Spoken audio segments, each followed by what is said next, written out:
Welcome to another edition of From the Front Lines, where we discuss both the day-to-day and one-of-a-kind issues facing real estate managers.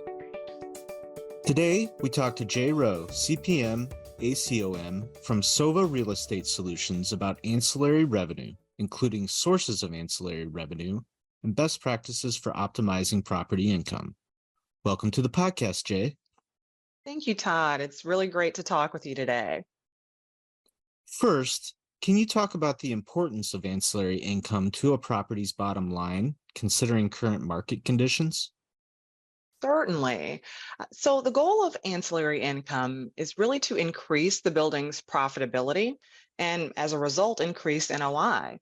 The changes that the world has experienced as a result of the COVID-19 pandemic have really produced ups and downs and uncertainty throughout the real estate industry. So finding sources of income that are unimpacted or marginally impacted by market conditions is really important right now. Ancillary income can be part of a property's strategy to increase NOI, and for some properties, it truly can greatly contribute to achieving positive NOI. What are some of the more popular or conventional forms of ancillary revenue? And what are some best practices for getting the most out of those revenue sources? Some of the most common forms that you'll see are fees, and this would include application fees, late fees, pet fees, and the like. To get the most out of those fees, property managers should continually assess their current operations. Are there fees that are allowable per leases that the landlord is not capturing or maximizing? For example, are late fees being assessed? Are legal document review fees being billed if allowable per the lease? Are application or pet fees set at a competitive rate for multifamily properties, or are they underpriced? Another common form is utility billing. Water bills, particularly, are usually paid by the landlord, and that's across both multifamily and multi-tenanted commercial properties. You want to determine if those costs are being passed through properly. Submetering is a best practice in this category if feasible, because though two tenants may have the same size space, they may consume water differently. In a medical office building, you may have a medical equipment supplier that's next door to a dialysis center. Using the pro rata share method, where that cost is divided based on the square footage of each space, assessing the water billing, that way the medical equipment supplier's cost would be much higher than normal due to the usage of the dialysis center. Submetering would ensure equity and result in a happier tenant, and that also helps with tenant retention. And what trends are you seeing in new sources of ancillary revenue? Overall, it seems that the new frontier for ancillary income is related to convenience and ease of lifestyle, and that's whether at work or at home. Guest suites are becoming very popular in multifamily and mixed use. Those are furnished suites that are available for residents' guests that are usually offered at a lower cost than local hotels. They allow the guests to remain in close proximity to the people that they're visiting. Micro or grab and go markets are also becoming very popular in multifamily and office properties because it eliminates the need for people to leave the property when it's inconvenient. And when you're evaluating a property for potential sources of ancillary income, what do you look for? The very first question I ask is, what is the low-hanging fruit? Is there any under or non-utilized or non-leasable space that's available at the property that may be able to produce revenue?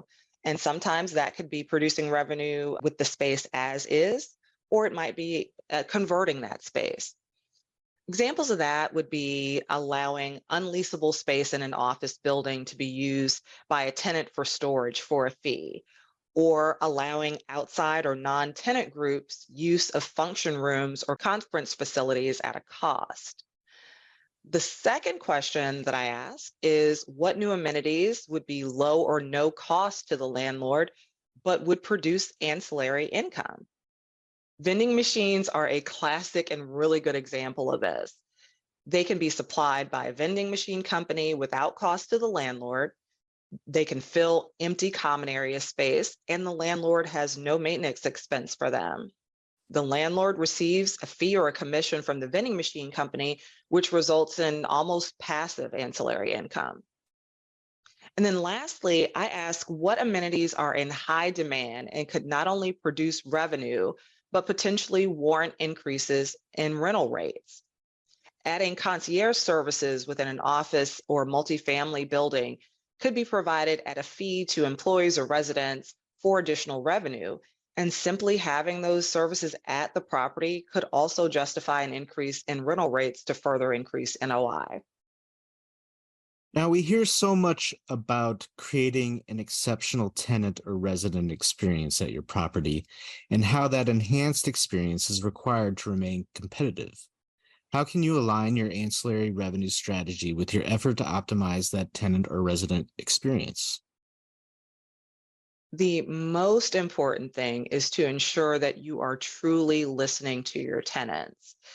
If you have a multifamily property and you receive numerous complaints about pet waste not being disposed of properly, instituting a pet DNA testing requirement and penalty fee for not properly removing waste would provide both ancillary revenue and a better renting experience for other tenants. Listening to your tenants and really assessing the demographics of the property can also help property managers find creative ways to provide fee-based experiences to their tenants. This would be things like offering gourmet cooking classes in a clubhouse at an apartment complex where tenants pay per class, or even allowing food trucks to operate on an office property for a fee payable by the food truck company. These are things that not only bring in additional revenue, but are looked at as amenities to the tenants. The reason you really want to assess the demographics of your tenant base when considering these strategies, though, is to ensure that there is a demand. The gourmet cooking classes may work at a Class A community, but they may not work at a Class C. So my advice is to get to know your tenants and then get creative. Great. And finally, should you set an ancillary income strategy for your entire portfolio, or is it best to identify those sources at each individual property?